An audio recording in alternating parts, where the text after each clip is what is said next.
Naging mainit nga na talaga yan sa mundo ng social media. Deserve nga talaga tuluyan ng sinampahan ng kaso ni Marcoleta si Soto matapos mabunyag ang matitinding baho na matagal netong tinatago. Ayon sa mga dokumentong isumiti ng korte, sapat na ang ebidensyang hawak ni Marcoleta para mapanagot si Soto. Hindi nakapagsalita ang kampo ni Soto nang ilabas sa publiko ang mga testimonya at file na nagpapatunay sa kanyang pagkakasangkot. Ayon sa mga nakasaksi, labis na nagulat si Soto nang personal siyang ihinain ng subpina. Panahon na para malaman ng bayan ng katotohanan, sigaw ni Marcoleta sa harap ng media. Ipinakita rin niya ang ilang larawan at dokumentong nagdudugtong kay Soto sa kontrobersyal na operasyon. Halos hindi makatingin sa kamera si Soto habang binabasa ang reklamo laban sa kanya. Maraming mamamayan ang nagsaming deserve talaga ni Soto ang kasong ito matapos ng lahat ng kanyang ginawa. Trending agad sa social media ang hashtag Justice for Marcoleta matapos pumutok ang balita, samantalang nananatiling tahimik ang kampo ni Soto habang pinaplano ang kanilang legal na depensa. Ngunit ayon sa mga analisis, mabigat ang mga ebidensyang inilatag at mahirap itong itanggi. Ang mga taga-suporta ni Marcoleta ay nagbunyi at nagsabing sa wakas, lumabas din ang katotohanan. Habang papalapit ang unang hearing, mas lalong uminit ang isyong ito sa buong bansa. Well mga kaibigan, para nga sa karagdagang impormasyon, panoorin nga natin ang buong video. At kung bago ka pa lamang sa aking channel, huwag kalimutan i-click ang subscribe button at notification bell para lagi kang updated sa ating mga bagong balita. Reaksyon sa Tagalog, nag-i-English po siya. Ito po, ita-translate ko po yan. In the budget of the Office of the Vice President. I actually intended initially to move for zero budget for the Office of the President, or for the disapproval of the budget for the Office of the President, of the Office of the Vice President. Oh, di ba? Zero budget daw, zero budget. Talagang itong si Leila de Limao, talagang malupit. Zero budget daw, sabi ni Leila de Limao. Zero budget. Malupit talaga ito si Leila de Limao. Dito po tayo, umpisahan po natin dito. Tatagalugin po natin ha. Walang kokontra. Ang kumontra ay ibig sabihin hindi nakakaintindi ng translation ko. Ito. Umpisa natin, Leila de Limao, pasok. Zero budget daw, zero budget. Thank you. Thank you, Mr. Speaker. Distinguished sponsor. I will not be interpolating. I will not be asking questions. Oh, hindi raw po siya mag-interpolate, hindi siya mag-a-ask ng question. Siguro naintindihan nyo naman yun, O, sige. Tuloy. I will be raising a parliamentary inquiry. Then I will make a manifestation. Oh, yung pera daw, yung money, manifestation. Yung pera daw na hindi raw totoo na binibigyan niya ng pera si Rolly Dayan ba yun? Dayan? Hindi raw niya binibigyan ng pera yun. Kasinungalingan daw yun. Yung naliling sa kanya, yung driver niya, security driver niya. Ano ba yung pangalan? Rolly Dayan ba yun? Si Dayan? Oh, hindi raw totoo binibigyan niya ng pera, money, manifestation. Oh, hindi raw. Oh, huwag kayong maniwala na binibigyan ko ng pera si Rolly Dayan daw. Oh, walang pera. Okay, tuloy. Parliamentary inquiry. Oh. First, a clarification. Did I hear it right? That there is no one present from the Office of the President right now in today's, Office of the Vice President right now in these proceedings. Oh, wala daw dumating sa mga tauhan ni Vice President. Ni isa wala daw dumating. Oh, dati-dati daw pag nagpatawag sila, dumarating si si Jonel. Wala daw dumating. Ano problema? Walang dumating. Tawagan natin si Jonel. Hello, Jonel. Walang iya ka. Ba't nakakulong ka ba? Ay, hindi. Ba't hindi ka dumating? Nandito si Leila. Wala na. Okay. Wala na. Affirmative, the Speaker. Oh, wala daw dumating sa mga tauhan ni Vice President. Tuloy. Second question. Pangalawang tanong. This is the third time. This is the third setting for the budget deliberations or interpellation for the budget of the Office of the Vice President. Is that correct? That is correct, Mr. Speaker. Oh, ito na raw, pangatlo daw, threesome ayos, threesome. Pangatlo daw, pangatlo na yan, walang dumarating. Oh, anong problema mo, Lele de Limao? Does the committee have the intention to respond to this letter dated September 30, 2025? Oh, ito daw committee, yung wala daw kinalaman sa drug trade sa Bilibid, oh. Yung drug trade sa Bilibid, wala daw siyang kinalaman, oh. Di ba? Nag-i-explain ngayon siya, nag-i-explain. The last letter flashed on the screen about the two conditions Oh, dalawa lang daw, si Rolly Dayan lang, tsaka si Junel, yun lang daw. Hindi raw totoo yung kumalat na bold, yung bold, hindi raw totoo yun, hindi siya yun. Hindi siya yun, wag yung alikahin yun. those conditions being demanded by the Vice President Oh. about her appearance before this body. Oh, gusto talaga yan dumating si BP Sara Duterte. Gusto talaga yan dumating si BP Sara. Baka mahihi ka mata pag nakita mo si BP Sara. Mag-diaper ka. Pag nakita mo si BP Sara, mag-diaper ka, mama. Ano lang, friendly advice lang. Pag alam mong paparating si BP Sara, mag-diaper ka. Number one condition, Anong kondisyon? requiring the presence of the President himself in the deliberations or interpellations for the budget of the Office of the President. Oh, puro ka president, vice president ang pinag-uusapan eh. Gigil na gigil kaya yata kay Bongbong Marcos eh. Oh, may supplier na yun ng Coke niya, meron na, oh. Ako, may supplier din ako. Ako, Coke Zero, tsaka ang Pangulong Duterte, Coke Zero. Yung kay Bongbong Marcos ng Coke Regular, oh. Oh, di ba? Wag na. Kung supplier ka ng Coke, wag. Meron na, si Bongbong Marcos. And number two, requiring the lifting of the Immigration Lookout Bulletin for 7 officials of the Office of the Vice President from the list of the Department of Justice. Does the committee has the intention or Oh, lookout bulletin daw. Nandyan na naman si Atty. Solayka. Oh, ipapa-lookout bulletin daw niya yung mga yan. have the intention to respond to this letter of the Vice President? Mr. Speaker, the committee will no longer respond to this letter, being the last day today. And I think that should be the right action on the part of the committee. Ang gulo-gulo mo, ma'am. Alam mo naman palang wala ng action eh. Binabanggit-banggit mo pa dyan. Magpapabibo-bibo ka lang dyan eh. Nagpapasikat ka lang pa English-English ka eh. Tatawagan ko si Rolly Dayan. Sige ka, huwag mo kong pipilitin ha. Tatawagan ko siya. Bahala ka. Ang ano daw nila, ang party list nila, ML. Mamamayang malilibo mamamayang ano ba yun? Mamamayang ano, ay hindi ko alam eh. Let me say, for the record, of the House of Representatives, Ano? at least restitution of the Republic of the Philippines. The whole budget process is something that is being directed and recognized by the Constitution itself. So disrespecting the budgetary process of this body is a clear case of disrespect of our Constitution. Who is she to continuously disrespect or show disrespect to this body as an institution and to the Constitution?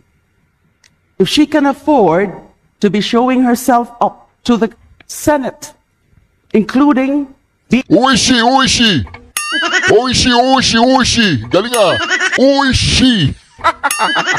being there and applauding the former Senate President in his privileged speech, which is definitely not part of her mandate as the Vice President, why can't she not spare a few moments of her time attending to her official function as Vice President?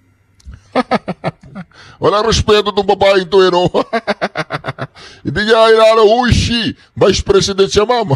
May lindol. May lindol. Nasa Cebu siya. Ikaw, anong ginagawa mo dyan? Nagpapabibo-bibo. Nagpapasikat. May lindol. Nandun siya sa lindol. Hinahanap mo. Hindi, wala na bang lumilindol sa'yo? Wala na. Tatawagin ko si Dayan. Baka magkalindol pa yung buhay mo kahit papano. Si, Jonel, si Jonel. Jonel, gusto mo? Tawagan ko. Nahanap mo si BP Sara eh. Tawagan ko yung dalawang best friend mo eh. Ayaw mo. Eh, diwag. Pagkatanggal nga po si Jonel tsaka si Dayan sa record in aid of the legislation. To defend the budget of her office. Tawa na. Nakakasawa yung bunganga mo. Nakakasawa. Oh, di ba? Oh, ano ba yung mga pangalan ng nila? Mamamayang liberal? Di ba? Oh. Ano ba yung pangalan? Mamamayang liberal? Sino ba yung mga yan? Mga mamamayang liberal? Ano bang klaseng grupo ng Pilipino yung mga mamamayang liberal na yan? Ang dami yung mga party list, wala namang katuturan. Mga NPA, mga komunista. Sino ba yung mga komunista tsaka mga NPA? Israelito Bobet Torion, no? Galing pa po ako ng Davao. Ito po, Ako, si ano, makinig ka dito, Pojing Remula, makinig ka, ako. ay isang complaint po ni Acting Mayor Sebastian Z. Duterte in his capacity as one of the children of the late former president, but still alive, no? Former President Rodrigo Roa Duterte, against lawyers who happen to be high officials of our country, namely Secretary Jesus Crispin Remulla, Secretary Gilberto Eduardo Gerard, Teodoro Undersecretary Nicolas Felix LT, Prosecutor General Richard Anthony Fadolion, no, for disbarment case, no? And as to the contents and the specifics, I think you know that I could not expound on the same, but this is related with the kidnapping as well as expulsion of former President Rodrigo Roa Duterte towards The Hague, Netherlands. So in the light of the fact that the family has decided to file a disbarment complaint against these lawyers who happen to be high officials of the land, Acting Mayor Sebastian Z. Duterte decided to file it himself in behalf of the family. So what can you say? Kasi nagkaka-file lang sa office kanina, pero in a criminal case. Yes, this is a different subject matter. The cases filed before the Ombudsman, I think you know, concern the criminal actions as well as the administrative aspects of the cases that are concomitant with the actions committed by the officers, and those likewise involve police officers such as General Marfil, General Torre, and other high officials of the land who are not lawyers. In this case, however, this case for disbarment is concentrated only against lawyers because, as you know, we also have canons of professional responsibility that we have to comply with, that we have to observe, and if you violate the same, then the complainants, the aggrieved party, or in his absence, the family can file disbarment cases against those lawyers who violate the canons of professional responsibility that govern lawyers. That I cannot anymore, but you know the canons of professional responsibility, canons 1 to the rest of the canons, and if I will mention the same, I might be violating my oath. I am a practicing lawyer, a law professor, and a law dean. I do not wish to be counter-filed with a disbarment case. Likewise. Will this block the application? Hopefully, I do not have any qualms on the matter, nor would I hide. That's one of the aims that Mayor Duterte filed this case. Although the timing of the filing of the case, we could not dictate upon the aggrieved party. It depends on the prescriptive period, and if you base it on the Article 90 of the revised penal code, if you talk of kidnapping, that is a very long period of prescription. So within the 20-year period, they can act to file. As to when, that is their option.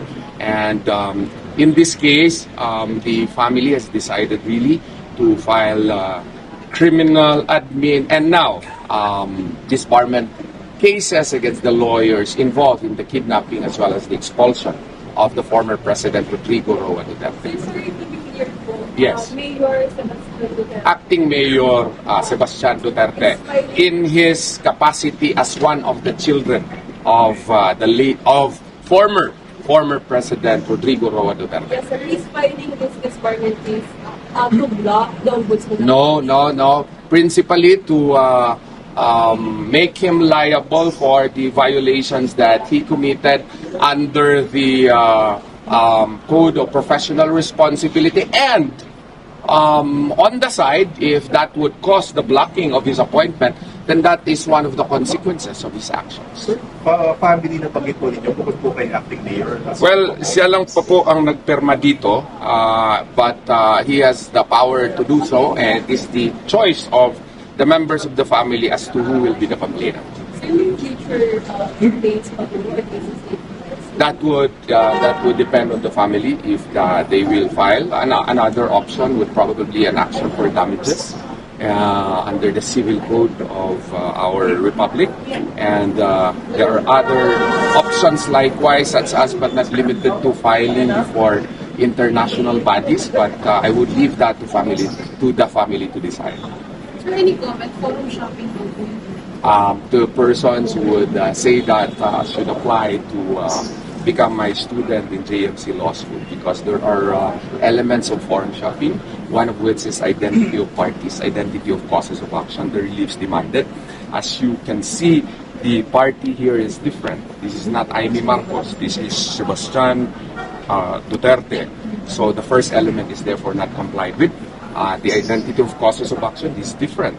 This is for the disbarment of the license of as a lawyer, whereas what we filed in the ombudsman would be the criminal aspects of the case as well as the administrative aspect of the case, in the light of the fact that they are public officers. So as you can see, there is no forum shopping. As long as you can see the sun as clear as the sun, there is no forum shopping. As what I have said, the option to file it as to when depends on the complainant. As you can see under Article 90 of the revised penal code, prescription of crimes up to 20 years for grave offenses. So within the 20-year period, it's up for the complainant as to when to file it, because complainants may have different reactions, the psychological aspect, physical aspect, financial reasons likewise may come into play as to why they would delay the filing. But since they have already filed, then they have exercised that option. Okay? Salamat. Tatagalugin ko po lahat na sinabi niya. English po yun eh. Tagalugin natin. Ang sinabi niya, si Bonjing Remula daw, Happy New Year, Merry Christmas para sa kanya. Gusto niya maging ombudsman ngayon. Hindi pa siya ombudsman, di ba? Ang ombudsman kasi impeachable yan. Hindi mo pwedeng basta-basta ididimanda yan. Impeachable nga eh. Pero ngayon, mga ka-reaction, ayan. Hindi pa siya ombudsman, meron na siyang kaso. Di ba? Kailangan niyang harapin yan. Kailangan niya sumagot, di ba? Supreme Court yan eh. Doon sa ombudsman, kaya niyang yung docketed na kaso, kaya nilang minaniobra. O ngayon, maniobra ninyo yung sa Supreme Court. Tingnan natin.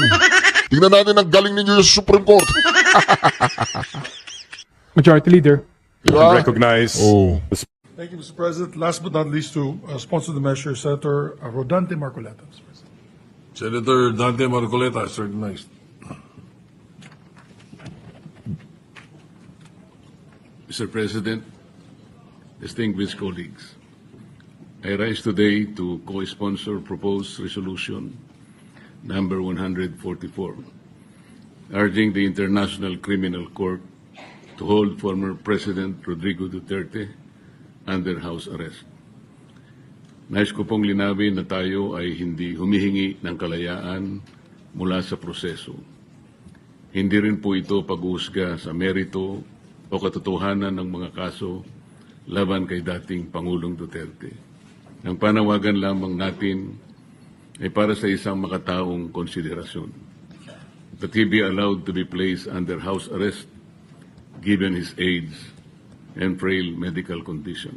Mr. President, justice must never be devoid of compassion.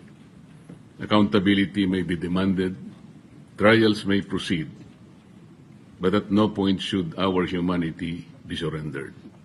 If the ICC truly claims to uphold the dignity of every human person, then it must not deny this humanitarian plea. Thank you, Mr. President. Mr. President, Majority Leader. yes, I'm stand corrected. Senator Joel Villanueva would like to also. Senator Joel Villanueva is recognized. Thank you, Mr. President. Thank you, Majority Leader.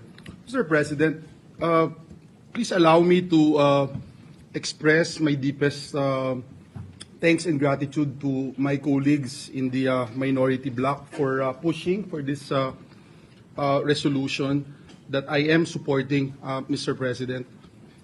Mr. President, I am in favor of this resolution which respectfully urges the International Criminal Court to consider placing our former President, Rodrigo Duterte, under house arrest on humanitarian grounds. Mr. President, given his advanced age and reported health concerns, this measure affirms the principle that compassion and human dignity must never be set aside, regardless of political views, regardless of political color, or even legal proceedings. Mr. President, I am known to be not a fully supporter of the Duterte presidency. I have been the chairperson of the Senate Committee on Labor for quite a long time. And during that time, magkasama po yung migrant workers at Committee on Labor. And every time we hear somebody, a kababayan, ano man yung dahilan na nakulong siya, na aresto sa ibang bansa, ang lagi po nating inisyal na pagkilos ay tulungan yung kababayan nating ibalik sa Pilipinas. Ibalik sa Pilipinas, dito siya litisin, masiguro na napuprotektahan yung kanyang karapatang pantao. Yun ho yung lagi, unang-unang ginagawa po natin. Nakakalungkot po itong mga nangyari. Agree man tayo o hindi sa pagpapadala sa ICC kay Pangulong Duterte. Mr. President, hindi po layunin ng resolusyon na ito na hadlangan ng proseso. Hadlangan ng proseso ng batas, hindi po layunin. Hindi rin po layunin na magsabi kung siya po ay may sala o wala. Ang panawagan po ng resolusyon na ito ay para sa isang makataong pagtrato. Isang paglapit na nagpapakita na ang hustisya ay maaari pong isabuhay ng may habag at malasakit. This representation, Mr. President, recognizes the national sentiments expressed in these two resolutions, Senate Resolution number 17 and 18. Gayunpaman, Ginoong Pangulo, naniniwala po ang kinatawan na ito na ang resolusyon na ito ay naghahangad na makamit o ma-strike yung balance, Mr. President, sa pagitan po ng paggalang sa mga international na proseso ng batas at ang pagtatanggol sa makataong pagtrato sa isang kapwa Pilipino, anuman po ang kanyang dating posisyon. Naniniwala po ang representasyon na ito, Mr. President, na ang hustisya ay dapat ipaglaban. Pero hindi kailanman kapalit ang ating pagiging isang makataong lipunan. Maraming salamat, Ginoong Pangulo. Majority Leader. President, if only for purely humanitarian consideration and for a fellow Filipino who is incarcerated in a foreign land, hindi na po bale na siya ay tunuring kong kaibigan nung siya ay mayor pa ng Davao City. Hindi na po bale na kami nagkakasagutan madalas nung siya ay naging Pangulo sa mga isyu ng polisiya tungkol sa katiwalian, tungkol sa kanyang polisiya sa paglaban sa droga. Hindi na po bali lahat yun. Sa akin lang po, for a fellow Filipino na nando sa napakalayong lugar at nakakulong, I vote yes or in favor of Resolution number 144. Thank you, Mr. President. Senator Lapid. Senator Legarda. Senator Marcoleta. Senator Marcos. Senator Padilla. Ginoong Pangulo, gusto ko lamang pong ipaliwanag ang aking boto kung bakit ako po'y bumoto ng oo, yes. Ako po'y isa sa mga nauna at nananatiling laging nasa The Hague. At marami po tayong nababalitaan doon, galing po sa mga Pilipino na nandun, katulad po ng pagkabagok ng ating Tatay Digong. Ito po'y natagpuan na walang malay sa kanyang Bartolina at siya po ay nadala sa ospital at doon po ay alhamdulillah wala naman pong nakitang damage sa kanya. Pero hanggang kailan po kaya mangyayari yung ganito na wala pong tayong mababalitaang balita na gigimbal sa ating lahat? Nabanggit po kanina yung mga nakulong doon. Pero hindi po nabanggit ang isang namatay doon. Si Slobodan Milosevic ay namatay po daw ng heart attack sa loob ng ICC. Pero pinaniniwalaan po ng kanyang pamilya na siya po ay nabigyan ng maling gamot. Ito pong mga ganap na ganito, uulitin ko po, kailan po kaya tayo matatapos sa usapin ng politika? Kailan po kaya natin ititindig ang ating pagka-Pilipino at ating ipaglalaban ang kababayan natin na nakakulong sa banyagang bansa at nagdurusa at nag-aantay ng paghuhusga ng mga dayuhan? Yun lamang po. Maraming salamat. Senator Pangilinan.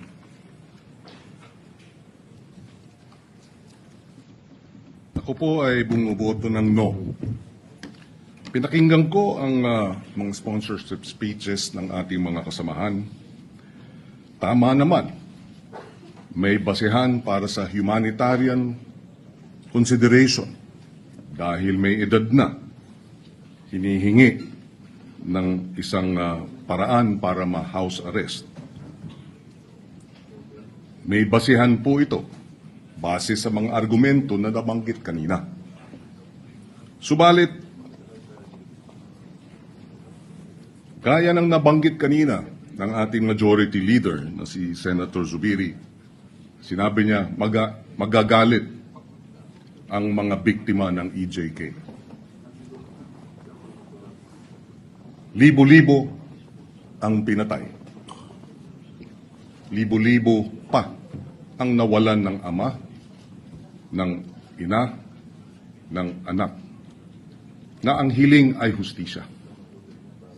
Tama rin na humingi ng hustisya. Saan tayo papanig? Tama, may basehan ang humanitarian konsiderasyon. Ngunit may basehan din yung daing at yung dalamhati at yung masasaktan na libo-libo nating mga kababayan na pinatay. Saan tayo? Humanitarian consideration o sa mga daing ng hinihiling ang hustisya? Bilang chairman ng Committee on Justice and Human Rights. Nais ko mang pumanig sa isang banda. Tungkulin kong pumanig sa mga daing ng naghahanap ng hustisya. I vote no. Senator Tulfo Erwin.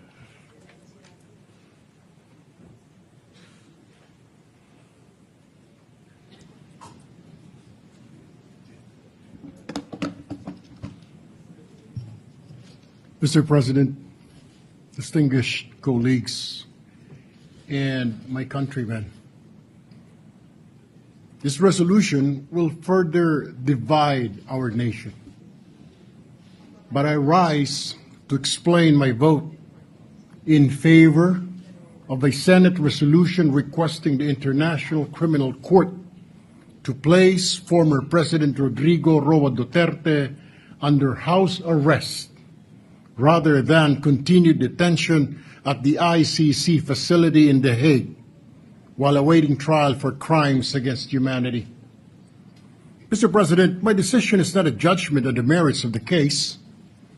The charges will be heard and decided by the proper tribunal. Rather, my vote is guided by humanitarian considerations. Former President Duterte is now 80 years old. According to reports,